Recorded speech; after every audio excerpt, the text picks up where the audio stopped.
Hi ladies and gentlemen, this is more or less like a part 2 to the video I shared with you on how to set up an hatchery. I want to believe you've already carried out your test, your water test, and also some other tests you have to carry out. So today we are going to be talking about how to construct an hatchery. Of course, for you to construct an hatchery, you also need to consider so many things. Part of what you have to consider is temperature.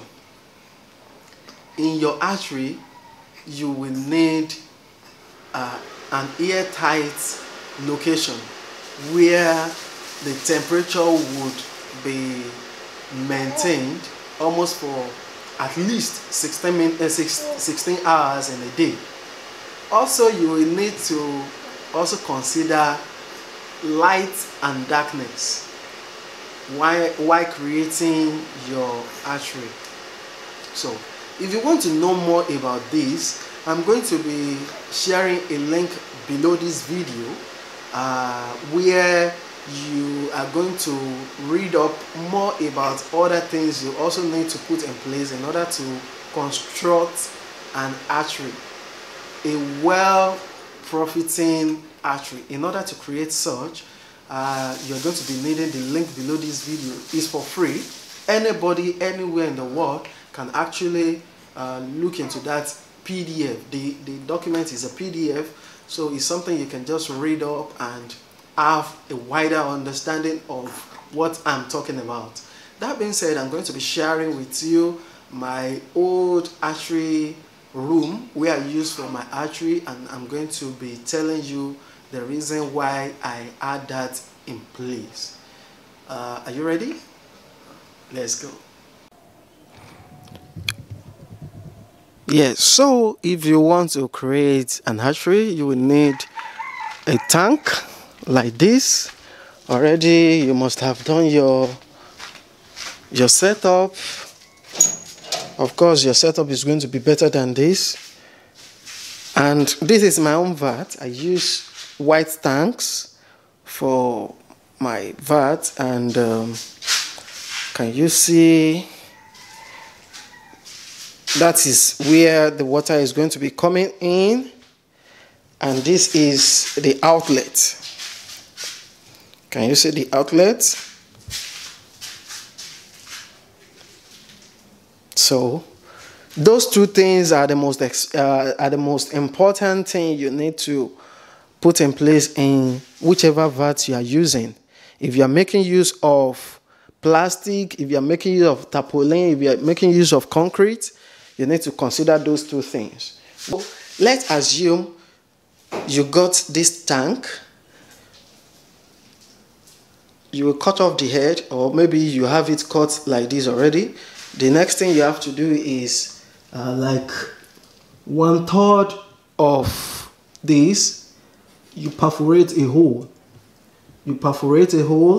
And we have something they call plug and also back nut. Put it there. That one will seal up this area, and you just put your plug. This is the plug, the one I'm touching. This is the plug. So you can now introduce your pipe, or you can use, this is what they call elbow. Some people call it bend, whichever name you give to you. The reason why I'm sharing this with you is because it's not only in Nigeria people are watching this video. Some people are watching me from abroad, and where the cost of labor is expensive, therefore it's something you can do yourself. So this is my outlet, the water outlet. Can you see from outside?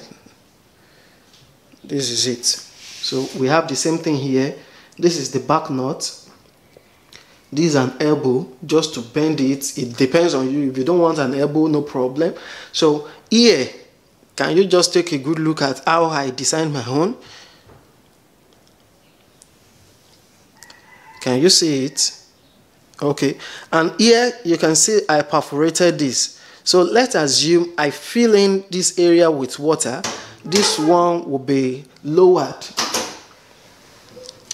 Can you see the way I lowered it? So this will be lowered. That means all the dirt, like the ones you are seeing in this vat already, all this dirt will be going out through the hose here.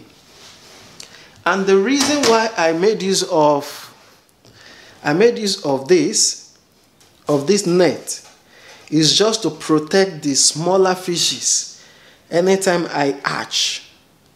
So the smaller fishes, so that they will not be passing through these holes. That is why I have this net in place. And this net is something you have to be cleaning every now and then to avoid clogging.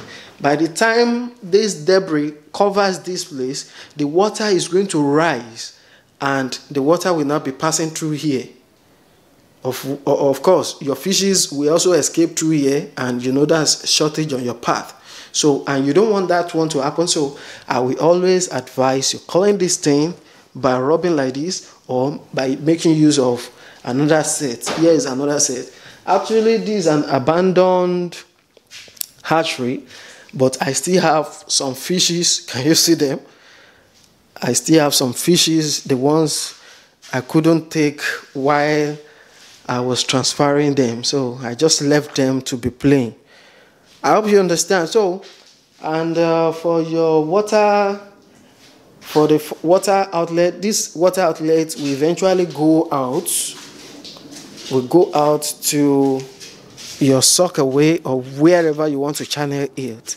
So in my own case, I dug something like this where I have my water outlet going. I hope you understand. So that is basically what you need to put in place if you want to set up an hatchery. You need to consider that.